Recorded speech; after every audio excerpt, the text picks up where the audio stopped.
Mae ser yn trawsnewid yn dawel i adar, ond fy meddyliau yn gartref. Y man lle tafon ni gyda'r coed ac yn edrych i'r gorffennol am ddim. Rwy'n breuddwydio am y diwrnod dwi'n teithio nôl. Aros imi, y meysydd hynny o air, a'r môr hwnnw sy'n chwalu ac yn dawnsio yn y glogwyni. Aros imi, y glawiau crwydro hynny sy'n crynu ar y meysydd parcio ac yn pigo fy ngryddiau yn y gaeaf. Gwlad y beithgar ar yr eithrio. Rwy'n breuddwydio amdanoch chi gyd. Aros imi. Aros imi yn union dwel fi yn aros i chi. Achos y fori, bydd yr adar yn canu, a bydd yr haul yn codi, a bydd fy meddyliau o hyd o gartref, o'r coed, o'r glaw, o'r gwair yr awyr. Aros imi, fel dwi yn aros i chi.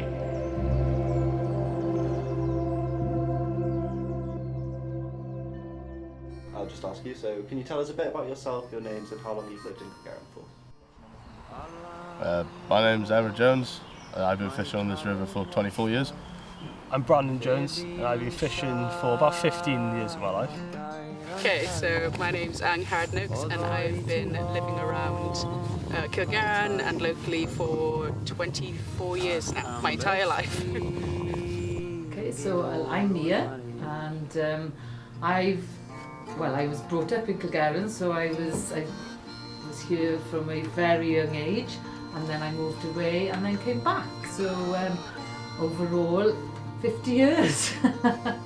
What about you, Liz? Well, I am Liz, and I was actually brought up in the neighbouring village of Ross Hill, but spent a number of weekends and after schools in Cilgerran, and moved into the village of Cilgerran, 20 years ago. Good morning. I'm Callum Firth. I'm the chair of the Save the Tivy community group. My name is Ian Harris. I'm 75 years old now. I haven't lived in the village all my life because there's never been enough work here to keep me, so I've been away.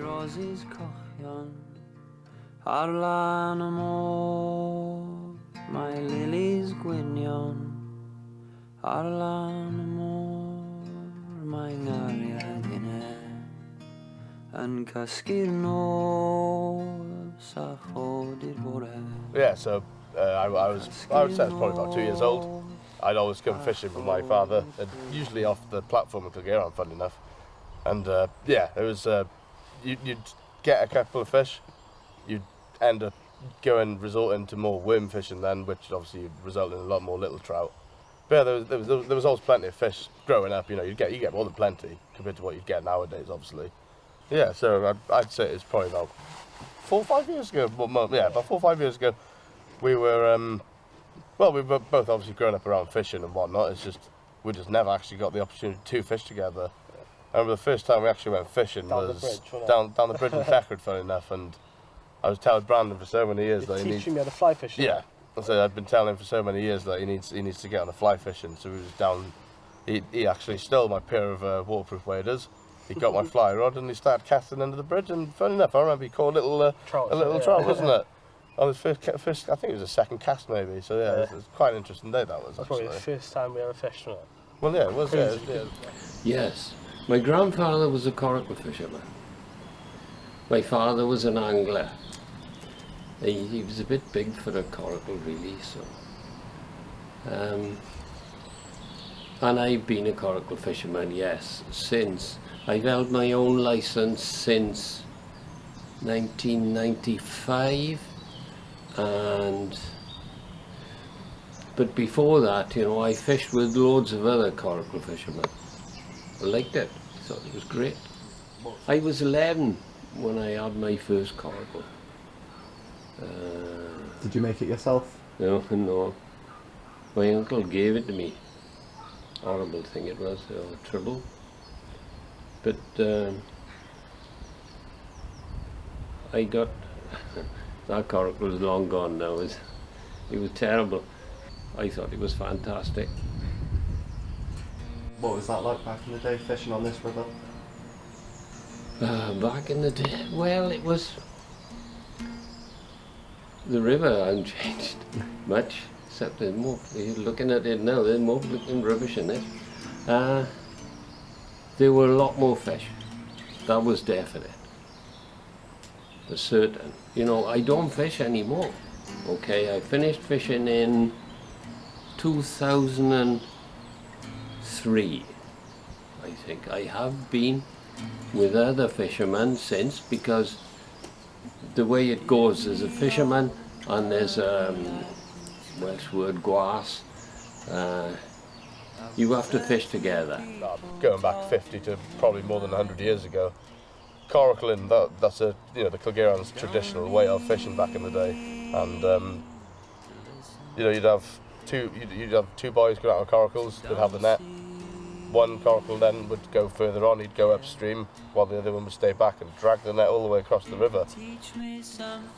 Going back to when I was probably 7, 8 years old, and the coracle boys, they would sit on Dalbadai Hill, obviously waiting until the night would go down and it would be dark.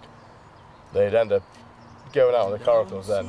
We'd probably wait there a good hour or two, just so you know that, when they came back round, full well that they just have an absolute trail full of salmon in the coracles. But probably one of my best memories of seeing one of those fish was,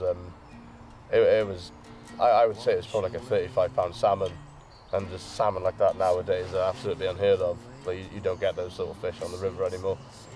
It's down like, just compared to how it used to be, catching a 20 to 30-pound salmon would be more of a normality sort of size. But due to could be anything to do with nature, or it's the wildlife or pollution. Like you just don't seem to get fish of those calibers anymore around here. It's actually quite scary, really. How you doing it? Cool, I'm ready whenever you are. Okay. When I spoke about earlier on about my first coracle, right? When I don't know what you call it, weave or whatever around the top here. That's made of hazel. The rest down the bottom here, the baskety shape, is made from willow. This is, all the wood is collected in the winter when the sap is down. The stuff doesn't rot so quick and things. So that was, see, my first coracle. These last were made from marine ply, which not so good. You see, this is very rigid now, right? This is, you can't squeeze it up or anything, right? It's good. Seat is made out of, well, whichever you want to. This is a plank of, what's the right word? It's not ash. It's pine. That's pine. And the rest is pine here, but I've seen oak seats and things like that. The trouble is with oak is heavier, The whole idea of this coracle is to pick it up and carry it, So, the lighter the better. So there we are. So I'll give you a bit, perhaps.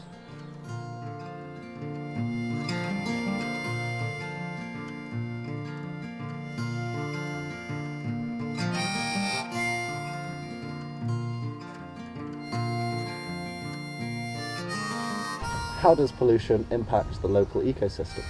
So pollution can cause a mass ecological imbalance, especially in the food chain, as young fish can be influenced by high nitrogen levels, and this causes eutrophication, which is where algae grows rapidly, causes a big algal bloom, and this creates a hypoxic layer, and it takes all of the dissolved oxygen out of the water as fish and plants are using up that oxygen, which can cause then fish to die and other species in the water.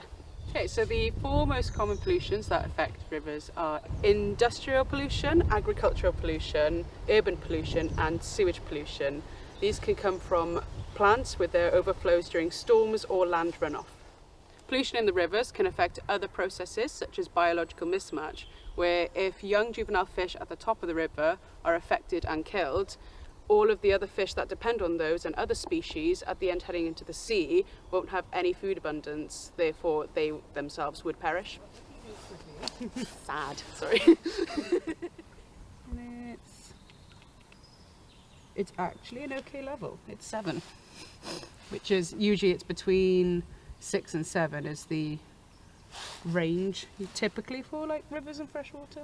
So there is a big community sense around this river. You have lives that depend on it, such as the wildlife centre, all the people who come here to birdwatch, all that stuff, they all get affected because without the river, you've got no food for many species, a lot of species perish, biodiversity decreases, and it also results in a reduced ecotourism as many people who kayak in these rivers, all that stuff, they just don't see what they want to anymore, less people would want to come. And also there is a health risk as you have increased in diseases and bacteria in the river due to overspill sewage outputs. There would basically be an ecosystem collapse where all of the animals in the food chain, all the biodiversity will all be affected. There will be a mass imbalance. Yeah, everything would die. I live in Cilgerran, I have since September 2020. Well, Save the Tivy really came from the Fanoni Community Resilience group in the local area called a meeting. Largely I think they called the meeting because in the summer of 2021 or 2022 there were lots and lots of newspaper headlines about sewage overflows and sewage pollution going into the rivers, and it had been reported that the Tivy had, I think it's the 4th or 5th highest river in terms of sewage spills in the whole country. So we then held a meeting. Essentially we invited Welsh Water, Dŵr Cymru, to come along and to explain the sort of the sewage spills. And we had someone from West Wales River Trust also come along to explain what they were doing. And that meeting had around about 120 people attend. And at that point, sort of a group of us got together and said, oh right, okay, we'll set up a steering group and we'll try to progress, the community getting the river quality to be improved. I suppose what we've been trying to do as a steering group is identifying what we are trying to achieve. That we have always said we want to work in partnership, so in partnership with Dŵr Cymru, Welsh Water, in partnership with Natural Resources Wales, with farmers. We want it to be part of the whole community. And I suppose one of the things that we do is we try to involve the community by appreciating the river. So by organising events where you enjoy being next to the river or walking along the river. Last year we held an event which was Source to Sea. So we had a group of people who started at Typhy Pools and walked in one day to Lampeter. That was a 24-mile walk. The next day they cycled to Newcastle Emlyn, and at the end of each day there was a sort of an event, and then the final day a short cycle down to Leckryd, and then some people walked from Leckryd Bridge down to Poppet Sands, other people paddled from Leckryd Bridge down to Poppet Sands, and it was so nice to see the community coming together. A big event down at Poppet Sands where we had a variety of musicians and singers giving their, entertaining the public, but for free, as a contribution towards celebrating the Tivy and raising awareness. So raising awareness of everything that's happening with pollution in the river is very important, because if you don't know about it, you don't know what you can do to help. Advocate for better sewage storage and treatment so that you don't have all this storm overflows, upgrade cesspits, support sustainable I'm trying to say support sustainable agriculture, support farmers, and potentially have biological buffer zones where they can't spread fertilizers within a certain zone into the river, so you don't have that land runoff or not as much. There are a number of things that we're trying to achieve. So one of them would be to reduce the number of sewage spills. That's a hard task. Because of the infrastructure that was built 50 years ago, we have a sewage system which is very efficient at getting rid of sewage, but when it's overloaded, that sewage goes straight in the river. I was all stressing because doing next door with the extension, and Liz turns up, but this old lady that we deliver to every fortnight, because she got up to see her, and she was all a little bit upset because it was her birthday. She had no plans, so Liz brings her down to the shop and put it in the car for a put the table in the shop. She sat down had a cup of coffee and a cake. I forgot. And I'm going like this. It was a lovely thing to do, and I was like, I gotta go next door. I got stuff to do, but it all worked out lovely, and she enjoyed it. Oh, didn't she loved it. And She it sent made us a her day lovely memorable, email, didn't yeah. she, to say thanks? She did, yeah. But I got to say, when I was little, and I was about 16, I was like, can't wait to leave. There's nothing going on, and See, I found a bloke. I found a bloke in Cilgerran, so I stayed. So I just head off to the city lights and had my life in Cardiff for many years, and then when I had my children, I couldn't wait to come back then to the village life. Brings you back, didn't it? Yeah, because the memories of childhood actually were very memorable and happy. It was just that teenage urge to go to the city, I think. So, I actually sat as chair to the community council for over 10 years. It was predominantly people of a certain age, and I wanted to bring something new into that. And I'm actually really proud of the village and what we've achieved through the community council. It's a voluntary role. It's not an awful lot of work, but it's enough work to make a difference, if that makes sense. And then I took on a 6-month contract here in Pentre. We're now in our 12th year. I can't get rid of it. But it's great because although you see the same faces on a daily basis, it's not just the faces that you're almost involved in their life, aren't they? They want to be able to talk to you. Yeah. They want to share problems, and we do our best, don't we, to resolve them. And I think going back on what Louis said about how has it changed, I mean, the amount of tourists that come specifically for Cilgerran, for their castle, and they want to see the river, and when are the coracle races on, as you touched upon, it's massive. It's no longer just for Cilgerran, is it?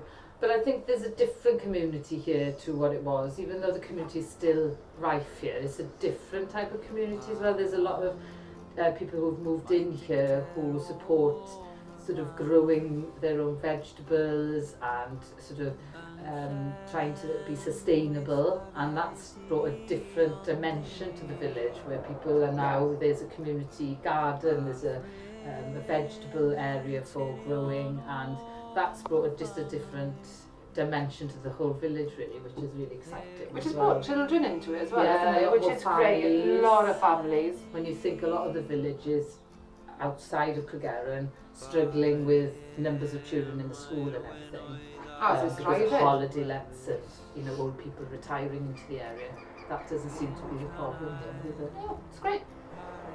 Do you know what? It's the one thing that I rate above anything else about Cilgerran is the community spirit here.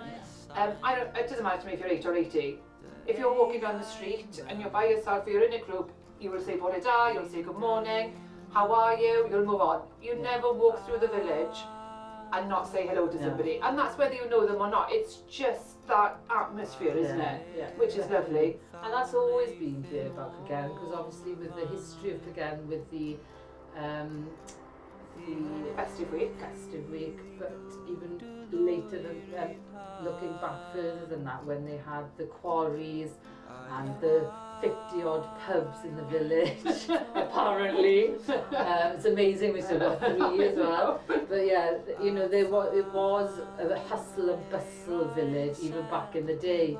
Then there's loads of groups that Oh, there are meet in the so hall. many groups in the hall, which is supported and largely funded by the village itself as well through the 100 Plus Club. Yeah. And that's something that's been going for many, many years now, isn't it? And I think, I mean, I support it and I know you do too, and not just the village hall, you're doing something for small financial gain if you win, but it's more knowing that you're helping keep something that's so integral to the village. Yeah. So many local clubs use it, don't they? And then back to the festive week, which has been going on for 60 odd years, but founded, some of it was from back in the 1800s when they had the St Lawrence Day where the market would be in Cilgerran. And then they've got the coracles, so we have coracle races during the festive week. So there's a lot of history here as well, even just walking along the river and you see the quarries, you know, there's, and the castle obviously. There's a lot of history here, and it's just a beautiful village as well. We moved into Cilgerran in September 2020. As soon as we moved into the village, we recognised just how friendly it was. The other, I suppose, outstanding feature of the village is the village shop. Nina and Liz make anyone who come into the village feel welcome. And you know that really helps, and I think it's a critical part of the community. And they were sort of illustrating how the community worked by making sure that when lockdown happened, that people who needed support were having food delivered, were being looked after. So you know we got the sense that the village is a fairly close-knit community. Is there anything you like about living in Cilgerran? I used to like it more. What's changed now? Too many people, traffic, everything. You think when I was a little kid, right, there were 2 cars in the whole street. You know, one was my uncle's. Yeah, you do find the people in Cilgerran village itself, they are very nice people. They're more than willing to help out with anything really. You know, when it comes to the village hall now, obviously they have some shows going on there, and you know it's all down based to voluntary work, and you know it's a very tight-knit community, and it's a very nice. Obviously, I grew up in this village. I don't live here now. I just live in the next village, but obviously this is still my home, and like the people in here, the people in the village itself, just everyone's very nice here. And it's not nice to feel part of that community and to be able to contribute. I'd say that it's a slow pace of life. It's a community where everybody knows each other. There's a genuine level of respect for people here. If you're coming in from a city, your nearest Starbucks is 30 miles away. Your nearest fast food is 30 miles away. But if you want to take in a village with history and a good sense of community, then come there. Those sunny days keeping me awake.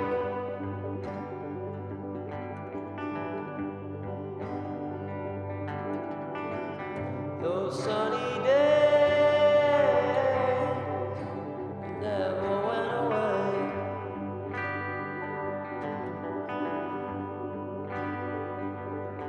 No, I'm casting all the shadows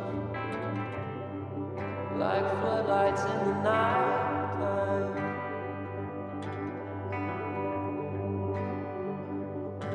No, I'm casting all the shadows like floodlights in the night.